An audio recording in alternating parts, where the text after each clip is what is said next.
Have you ever taken a picture inside at night and everything turns out very like gross and yellowy and everything?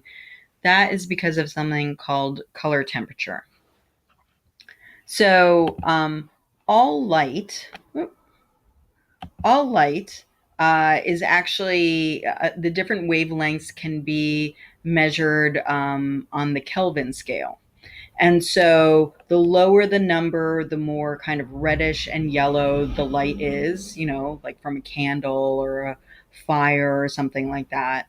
The higher the number, the more blue it is. And average midday sun at about like 5,200 K is more of a pure white light.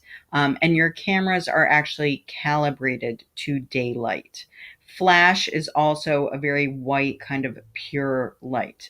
Now, it is okay for pictures taken with a candle to have that beautiful orange, warm kind of glow. So there are times that you want kind of a lower or a higher Kelvin. But most of the time, you want things to look like they were taken in daylight and have all your colors be accurate. So it's different for every camera, but some cameras, there'll be a WB button on the outside of the camera. Sometimes you have to go into your menu. You may have these different white balance presets. Auto does it show it in this one? Yeah, here. Auto can kind of judge your white balance for you and make some adjustments, but in a very limited way. So you can leave your camera on AWB, but you're not going to have that much control. Your camera is going to have more control.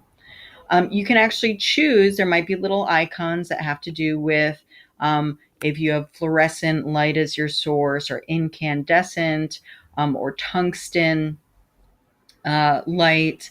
Or if you're in the shade, you may choose, oh, I'm in the shade. What your camera actually does is if you're in very blue light, it counters it with some yellow. If you're in very yellow light, it counters it with some blue. And if you're in daylight, it doesn't have to counter it with anything. So that's how they got this picture taken with different settings. The other thing that you can do with some cameras is actually put in the Kelvin setting itself.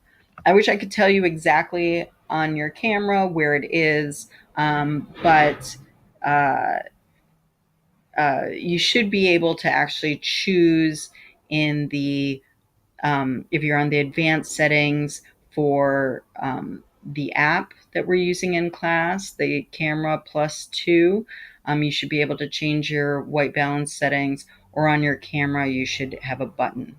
If you have any problems, let me know, and I look forward to seeing your photos.